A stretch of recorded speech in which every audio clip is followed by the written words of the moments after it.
నమస్తే, నేను మీ కుప్ప పద్మిని. ఇన్నాళ్ళు మీ సపోర్ట్‌ని నాకు అందిస్తూ, మీ ప్రేమని నాకు అందిస్తున్న ప్రతి ఒక్కరికి కృతజ్ఞతలు. ఇప్పుడు చూడబోతున్న ఈ వీడియో కూడా ఖచ్చితంగా మీకు ఉపయోగపడుతుంది. లైక్, షేర్ అండ్ సబ్స్క్రైబ్ చేసి మీ ఇష్టాన్ని అలాగే మీ సపోర్ట్‌ని నాకు అందించండి. అలాగే ఈ వీడియో పట్ల మీ అభిప్రాయాన్ని కామెంట్ సెక్షన్‌లో కామెంట్ చేసి నాకు తెలియజేయండి. నమస్తే. Welcome to our channel. నేను పద్మిని. ప్రస్తుతం మనతో పాటు ప్రముఖ వేదిక్ ఆస్ట్రాలజర్ అవినాష్ దాస్ గారు ఉన్నారు. మాట్లాడదాం. అవినాష్ గారు నమస్తే అండి. నమస్తే అండి. ఓం నమ శివాయ. ఓం నమో వెంకటేశాయ. అవినాష్ గారు, మనీ ఫ్లో పెరగాలి అని ఎవరైనా కోరుకుంటారు. అంటే ఎక్కువ కొంచెం ఫ్లో మారాలండి, ఉండట్లేదు, డబ్బులు నిల్వ ఉండట్లేదు, లేకపోతే అసలు చేతిలో ఒక్క రూపాయి ఉండట్లేదండి అని అంటే బాధాకరమైన పరిస్థితి. మనీ ఫ్లో పెరగాలి అని అంటే ఎవరికైనా, అది బిజినెస్ వాళ్ళకైనా అనొచ్చు, లేకపోతే ఇంకెవరికైనా కూడా, జాబ్ చేసే వాళ్ళకైనా కూడా మనీ ఫ్లో పెరగాలని అంటే ఏం చేయాల్సి ఉంటుంది? ఏదైనా రెమెడీ ఉందా? ఉంది అండి. చాలా మంచి ప్రశ్న ఇది. మనీ ఫ్లో గురించి మాట్లాడదాం. మనీ ఫ్లో ప్రాబ్లమ్స్ ఎందుకు వస్తాయి అంటే, జనాలు ఫస్ట్ తప్పు ఏం చేస్తారంటే, క్యాష్ని కూడగట్టి అలానే ఉంచేసుకుంటారు. స్టాగ్నెంట్. ఇప్పుడు ఒక 5 లక్షలు ఉన్నాయి, దాని అలా స్టాగ్నెంట్గా ఉంచుకుంటారు, దాన్ని వాడరు. కనీసం దాన్ని ఫిక్స్డ్ డిపాజిట్ చేసి ఒక పక్కన తోసేరు. ఎంతో కొంత ఇంట్రెస్ట్ వస్తూ ఉంటుంది కదా ఫిక్స్డ్ చేస్తే, అది చెయ్యరు. ఇటు ఖర్చు పెట్టరు, అలా బ్లాక్ లో పెట్టేస్తారు మనీని. అట్లా ఉండకూడదా? అలా ఉండకూడదు. మీరు డబ్బులు ఉన్నాయి అంటే దాంతో ఏదైనా రొటేషన్ చేయాలి, లేకపోతే దాన్ని దాచేయాలి. అలా సేవింగ్స్ అకౌంట్లో మీరు 5 లక్షలు, ఒక 10 లక్షలు అలా ఉంచుకుంటే మీ మనీ మీరే చూడండి స్టాగ్నెంట్ చేసేసారు కదా. సో బ్యాంక్ అకౌంట్లో ఎంతో కొద్ది రొటేషన్ చేయాలి. ఫస్ట్ ఆఫ్ ఆల్ రోజుకో 100 రూపాయలు అయినా, కనీసం 10 లక్షలు ఉన్నాయి, రోజుకు 100 రూపాయలు అయినా, ఏదో చిన్న జొమాటోలో ఆర్డర్ చేసి ఏదో ఒక బ్రెడ్ ముక్క తిన్నాము, సో రోజుకు 50 రూపాయలు, ఇంకో రోజు 10 రూపాయలు, కనీసం మినిమం రొటేషన్ అనేది ఉండాలి.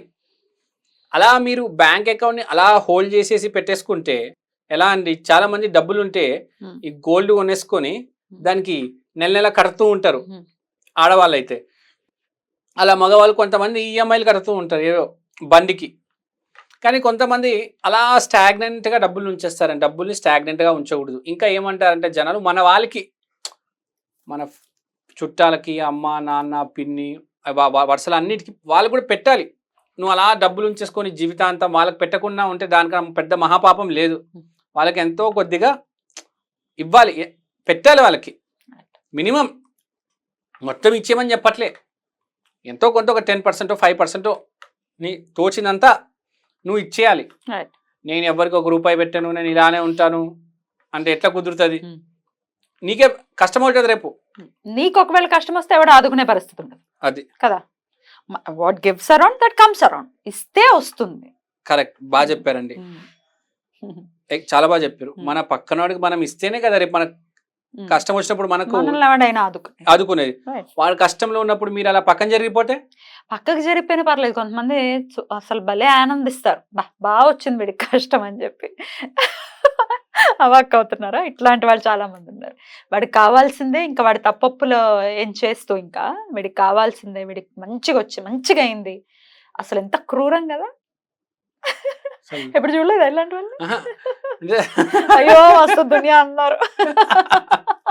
అంటే మనం విన్నాం కానీ ఎప్పుడు ప్రత్యక్షంగా మనం చూడలేదు, వింటూ ఉంటాం. డెఫినెట్లీ ఉంటారు, కానీ ఈ రేంజ్ లో ఉంటారని తెలీదు. ఓకే, సో ఇప్పుడు ఎవరి పాపానికి వాళ్ళే బాధ్యులు. సో నేనేమంటానంటే, మనీ ఫ్లో ఫస్ట్ మీరు ఏం చేస్తారంటే, మనీ ఫ్లో ప్రాబ్లం ఉన్నప్పుడు ఫస్ట్ ఎవరైనా మనిషి కానీ ఫస్ట్ దేవుడు, తర్వాత అమ్మ నాన్న. సో గుడికి వెళ్ళండి, దేవుడికి 108 రూపాయలు. తర్వాత అమ్మ నాన్నకి ఏదైనా ఇష్టం ఉండొచ్చు, నాన్నకి ఇచ్చేయండి. అమ్మకి ఏదైనా for example red velvet cake మీ అమ్మగారికి ఇష్టం, అది తీసుకొచ్చి మీ అమ్మగారికి ఇవ్వాలి. అలా డబ్బులు బ్యాంక్ అకౌంట్లో దాచేయడము, పర్సులు జేబులో పెట్టేయడం కాదు. మీ నాన్నగారికి ఏసీ కావాలి, ఏసీ ఇప్పించేయండి. మీ అమ్మగారికి రెడ్ వెల్వెట్ కేక్ కావాలి, మీ చెల్లికో ల్యాప్టాప్ కావాలి, ఇచ్చేయండి. అలా కట్టలు పెట్టుకుంటే మీకు ఏమొస్తుందండి? ఏం లేదు, ఒకటేసారి ఎగిరిపోతుంది. ఈ బెట్టింగ్ యాప్లు ఏంటి, ఒకటేసారి ఎగరబెట్టడానికే. అవును, ఎక్కడ పెట్టరాలు, ఎవ్వరికి పెట్టరు. ఆ బెట్టింగ్ యాప్ కనిపిస్తే దాంట్లో పెడతారు, మొత్తం ఎగిరిపోతుంది. ఇప్పుడు ఇవాళ రేపు మొన్న ఎలక్షన్స్ అయిన తర్వాత ఎంత మంది బయటకు వచ్చాయో, ఇళ్ళు అమ్ముకునే పరిస్థితి కన్నా ఘోరం కదా. సరే, మనీ ఫ్లో మరి పెరగాలంటే ఏం చేయాల్సి ఉంటుంది? సో ఫస్ట్ చెప్పింది దైవానికి, తర్వాత అమ్మా నాన్నకి, తర్వాత ఇప్పుడు మనం చెప్పబోయే రెమెడీ ఏంటంటే, మనీ ఫ్లో అనేది బుధ గ్రహానికి సంబంధించింది. సో మనము బుధ గ్రహానికి చెందిన ఒక వ్యక్తి ఒక హిజ్రాని తీసుకొని, వాళ్ళకి మనం గ్రీన్ కలర్ బ్యాంగిల్స్ డొనేట్ చేయాలి. ప్లస్ దాంతోపాటు కొంచెం మనీ ఇవ్వాలి. మనం ఇవాళ రేపు చూస్తూ ఉంటాం, షాప్స్ ఓపెన్ అయితే లేకపోతే చిన్నపిల్లలు పుడితే వాళ్ళే వచ్చి పూజ చేస్తారు. చాలా శ్రేష్టం. ఎందుకంటే వాళ్ళు బుధుడు, నపుంసక అది ఆ శక్తి వాళ్ళలో ఉంది, బుధ శక్తి. సో వాళ్ళు వచ్చి పూజ చేస్తే మన షాప్ బాగా రన్ అవుతుంది, మనీ ఫ్లో బాగా జరుగుతుంది, గిరాకీ బాగా వస్తుంది, షాప్ బాగా నడుస్తుంది, మనీ ఫ్లో ప్రాబ్లమ్స్ కూడా రావు. జనాలు విపరీతంగా సంపాదిస్తారని ఈ మధ్య, పెద్ద పెద్ద జాబులు, పెద్ద పెద్ద వ్యాపారాలు, కానీ డబ్బులు ఏ రోజు సరిపోవు ఎవరికి.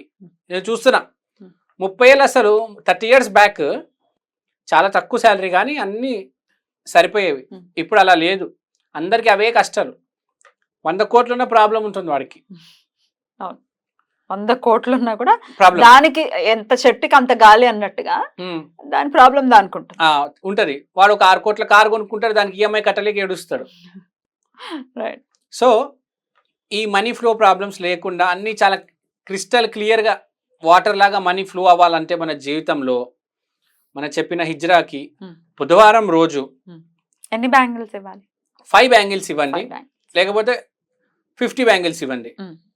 గ్రీన్ కలర్ అవే గాజు వస్తాయి కదా, గాజులు అదే ఇచ్చేయండి. ఆ బ్యాంగిల్స్ ఎంతో కొంత మనీ ఇవ్వాలి, 108 రూపాయలు ఇచ్చేయండి. And please ask her to bless. ఏదో డబ్బులు ఇచ్చేసాం అయిపోయినాను కదా, please take the blessings of the ఈనక్, the hijra blessings తీసుకొని వాళ్ళని అడగండి. ప్లీజ్ మీ ప్రేయర్లో మా గురించి అడగండి, ప్లీజ్ మా షాప్కి మనీ ఫ్లో అవ్వాలి. ఇందులో వీళ్ళల్లో ఇప్పుడు ఎవరైతే మీరు చెప్తున్నారో హిజ్రాస్ అని, వాళ్ళల్లో రకరకాల అంటే నిజంగా ఒరిజినల్ వాళ్ళు ఉన్నారు, కొంత మోసగాళ్ళు ఉన్నారు, మాయగాళ్ళు కూడా ఉన్నారు. వాళ్ళని మనం కనిపెట్టలేం కదా, కానీ నిజంగా వాళ్ళైతే చాలా ఇన్నోసెంట్ గా ఉంటారు, చాలా కైండ్ హార్టెడ్ గా ఉంటారు.